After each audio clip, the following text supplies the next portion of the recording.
Yun na. Bahay nila oh, sira oh. Saan talaga sa bahay nila? Yan oh, sirang bahay nila oh. Di may pagawa ng tatay at kawalan daw sa budget. Paano matulungan natin yan? Mag-iipot namin yung kwarta. Ha? Ano pangalan mo, Nay? Crisanta po. Ha?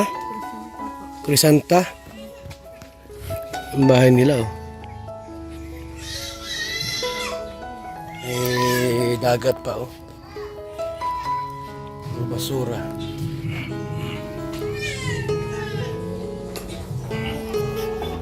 Itong, ano po, mga kalingap. Yan na walang mga dingding. Anak niya, oh, malnourished din. Yan. Yan sila nagluluto.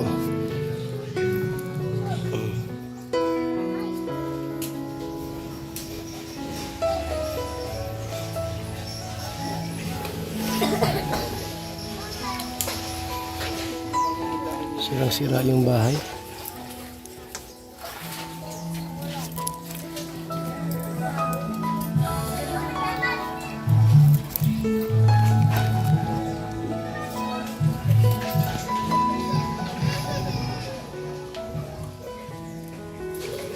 Sirang-sira yung bahay, mga kalingap.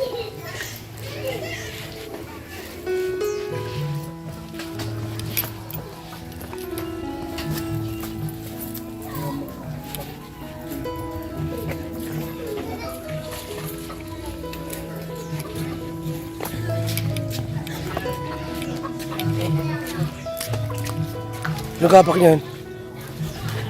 Ha?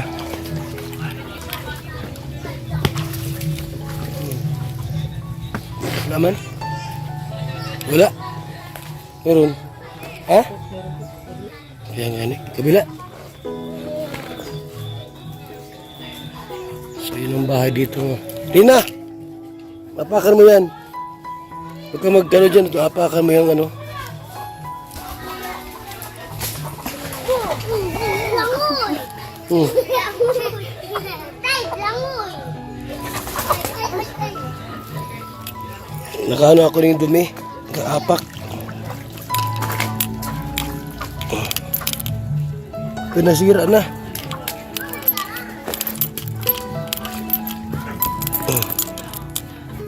Muna na? Ha?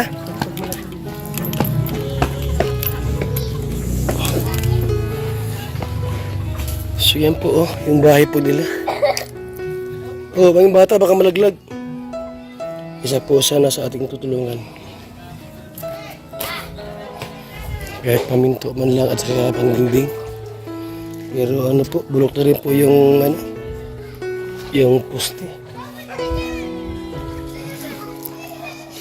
Yan Nay, ano plano mo sa bahay mo? Papaayos. Ipayos ano? Yung bahay nyo? Gusto mo mapayos yan? Opo. Dahil grabing sira na ano?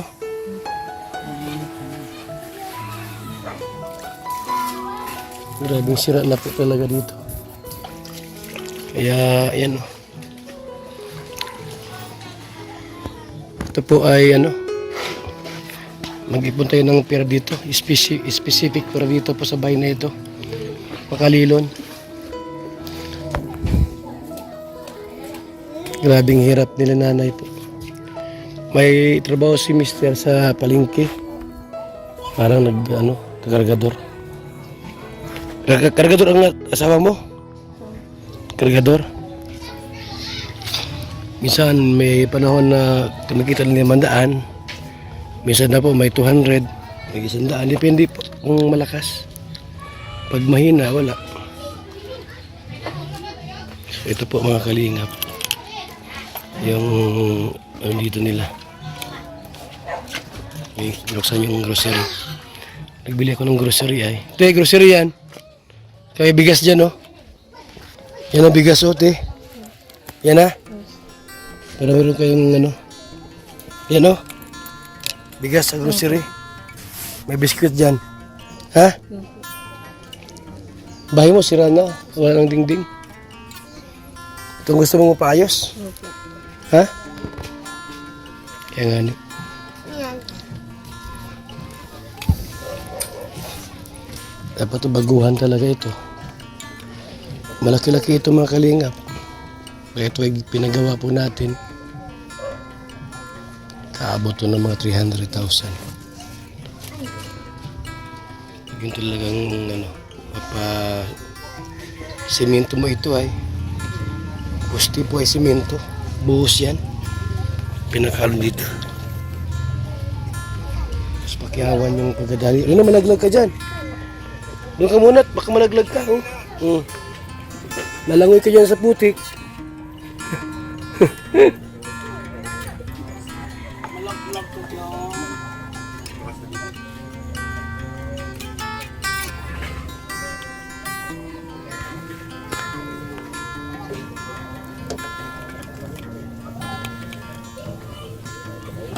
Tayo. Pangarap ni ate na yung bahay niya po ay may paggawa. Pangarap mo, Krista, na mapagawa ang bahay mo? Ha? Opo. Hintay-hintay lang ha. At mag-ipon ako ng budget dito. May pagawa yung bahay po nila mga kalingap dahil sobrang hirap din po nila. Puno pa rito. Kawawa ang sitwasyon. Ate Krista.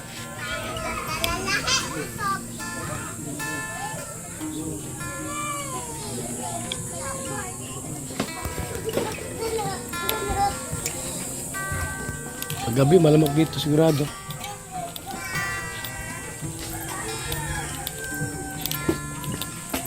Paggabi malamok dito.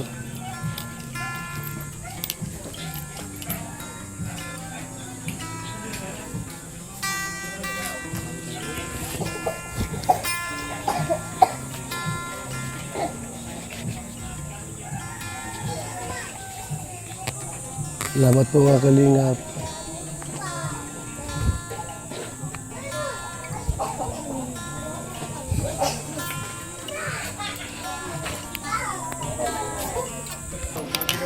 Anak mo to, te? Ano yung panganay yan?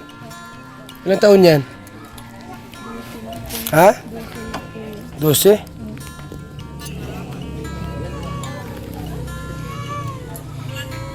So ito lang po ang ating matulungan dito. Yung bahay po ay may paggawa natin. Mga kalingap. Walang ibang hiling si nanay. Yung bahay po ay may paggawa. Kasi may hanap buhay naman si mister. Pero hindi sapat. Minsan ko lang pa sa pagkain. Mga kalingap. Salamat po sa lahat. Sa mga viewers natin. Patak-patak tayo mga kaibigan. Hiling lang po ni Nanay Crisanta ay mapagawa yung bahay po niya. Hindi po kaya kasi ng asawa niya. Hindi kaya po ng asawa niya na may pagawa yung bahay. Kasi nga po, yung trabaho po ay so yan lang po request niya. Yung bahay po ay may pagawa. Mga kalingap. Dahil sa hirap po ng buhay. Ayan yung anak siya.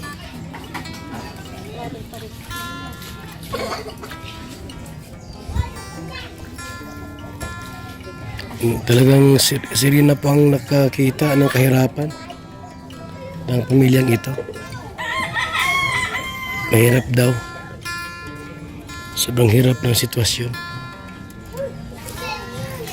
Salamat po sa lahat.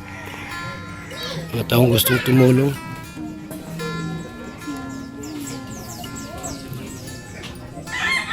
Bakas sa mukha ang kahirapan ni Nanay Crisanta.